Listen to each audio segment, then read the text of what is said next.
You may be strong, but my love for her is stronger. Simon makes a new friend, everyone continues to worry about Jace, and Izzy gives Raphael an ultimatum. Let's break down Season 3, Episode 4 of Shadowhunters right here on What Happened.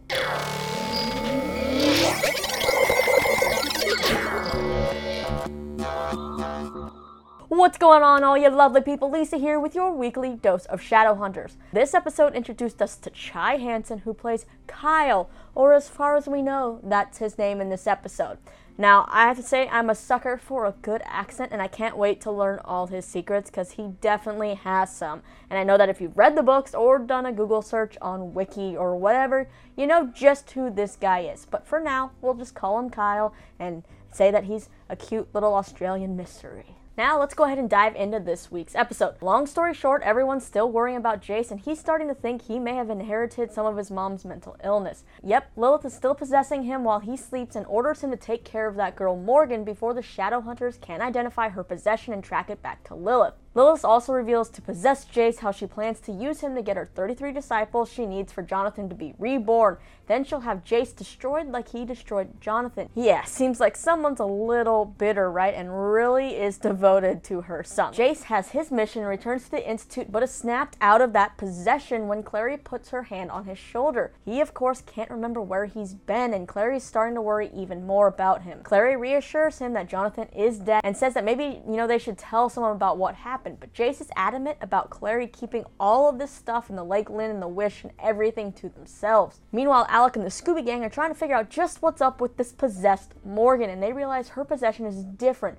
They can't seem to save her because her cells are no longer mundane. Alec continues his suspicion of Clary and Jace and that they're keeping something from him, so he again brings up his parabatai rune disappearing at Lake Lynn to Clary, and Clary continues to lie through her teeth.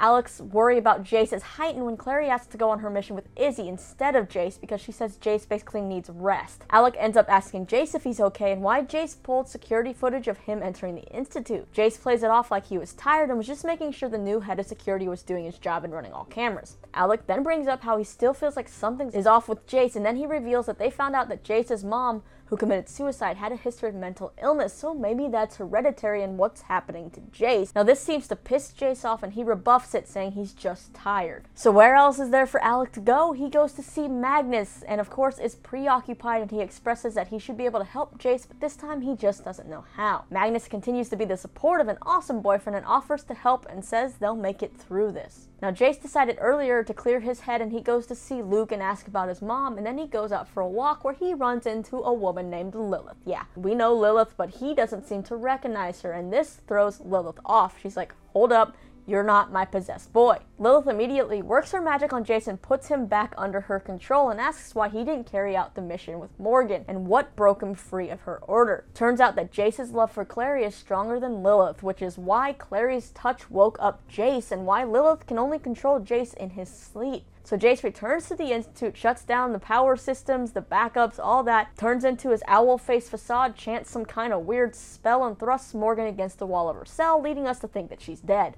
Alec, Magnus, and Clary return to the Institute and know something is up and run down to the cell to find Morgan on the ground. Magnus uses some kind of magic and Morgan wakes up not knowing what's happened, and it seems like she's okay, not possessed anymore. So whatever the owl demon did to her seemed to heal her and remove any trace of demonic possession, so there's no way to track Lilith, and they also spared her life. So now everyone's a little confused. This episode ends with Magnus getting a knock on his door, and seems like he has a new customer with a complicated problem that only he can help with, and yep, as expected, it's evil Lilith. All I gotta say is stay away from Magnus, you devil woman. Moving on to Simon and his life after getting the boot from Luke. Well, let's just say that Maya is very unhappy with Luke about his decision. Simon's been sleeping in his van, but it's time for him to try to find a new place to live. He runs into a bike courier named Kyle because Simon didn't bother to look both ways before trying to cross the street. But there's something kind of suspicious about this Kyle guy. But is it good or bad suspicion? Well, Simon feels bad that he's messed up Kyle's bike and that Kyle's leg seems also hurt, so Simon offers to drive Kyle around to finish his deliveries, and he ends up helping Kyle up to his apartment. And this apartment is like a dream apartment. How does this guy afford this in New York? Like, it looks spacious, it's got cool guitars, it's got video games, pinball machines, there's rent control. yeah, did he like inherit this from somebody? Because there's no way a bike courier could afford this apartment in real life. But what do you know, Kyle ends up needing a roommate and Simon just so happens to need a place to live. Sounds too good to be true, right? Simon actually ends up turning the apartment down, which Maya tells him is crazy, and she even wants to hurt Simon over his decision. She then reminds Simon that they need a place to hook up, and he can't afford his own studio apartment, and if he could get one, it's basically a crap hole. And also, she's not going back to Jersey if he ends up moving to Jersey, so yeah, there's only one thing he can really do: take this apartment. And it's encouragement for Simon to say yes to Kyle on the deal, even though Simon really wanted a place by himself because he wanted the privacy because vampire problems. Now, seems like these guys are off to being good roommates and are already bonding, playing video games with each other. Kyle then gets a call, which he says is his stoner roommate who's locked himself out of his apartment again, so he steps out of the apartment to take the call. We end up seeing that Kyle's actually on the phone with Luke, who apparently called in this stuff going on with Simon to Kyle and the so-called Praetor. Luke actually wants to come over and check in on Simon because they're friends, but Kyle tells Luke to keep his distance. Kyle now has to do his job, and Simon belongs to the Praetor. Interesting. So what exactly is this Praetor, and what is Kyle's job? Is he looking out for Simon? Is he protecting him? Or do they have some kind of thing they want to do with Simon? Are they going to experiment on him because he's a daylighter? What's going on with this whole situation? Obviously, you read the books, you know what's going to happen. Or maybe they're changing some stuff up. We don't know. But I have to wonder just how long it's going to take Simon to realize there's something different about his roommate. Because Simon seems pretty smart, and he already noticed how fast Kyle's leg healed. So, yeah, I think it's not going to take too long for Simon to figure out his roommate is a little different. Lastly, for our Heidi and Raphael storyline, Heidi's still on the loose and she spots a blood donation bus and decides to have a late night stack in the form of some blood bags and actually the mundane who's working the blood bus. Clary and Izzy end up on the case, but they can't seem to track this mundane.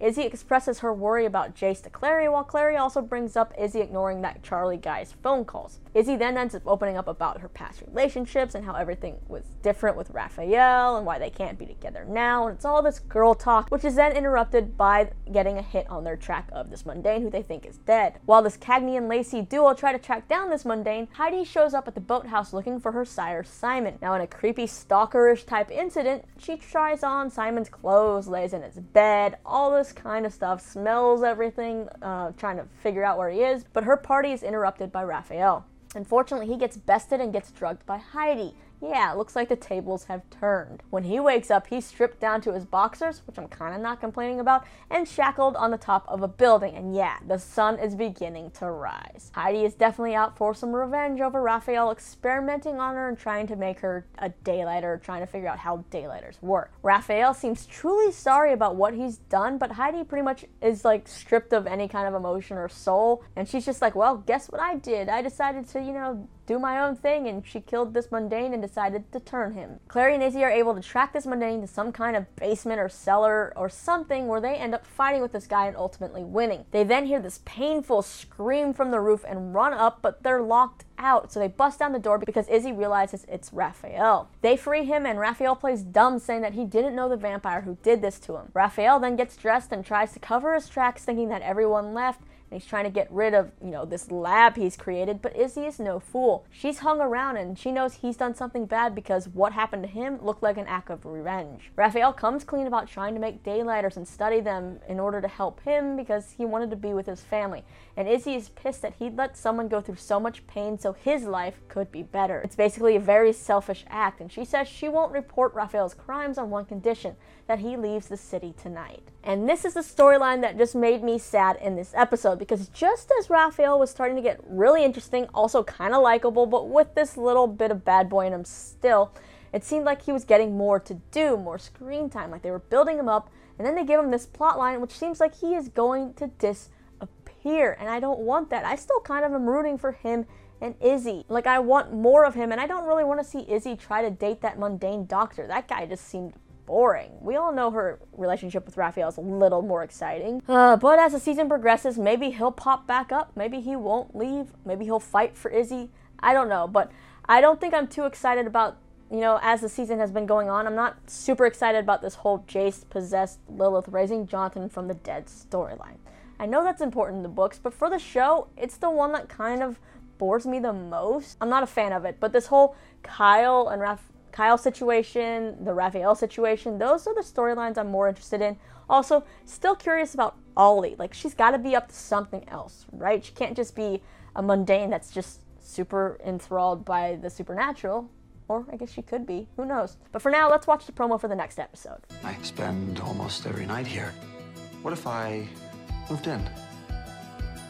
Bad idea? Demonio meum parvolo, te hic invoco. Find Clary Fairchild and bring me a sliver of her soul. What are you? All right, y'all, that wraps up this week's recap. What do you think of Chai Hansen's addition to the show as Kyle? Now, do you think Raphael will actually end up leaving town? And what's going to happen with Heidi's obsession to find Simon? How is that going to go? Let me know down in the comments below. Leave all your thoughts and predictions. If you think things are going to change from the books to the show, what do you think is going to change? After that, be sure to hit that subscribe button and a thumbs up if you like what you see. As always, my name's Lisa. I'll be sitting here ranting about whatever I feel like it, whenever I want to. All right, see you guys later. Bye.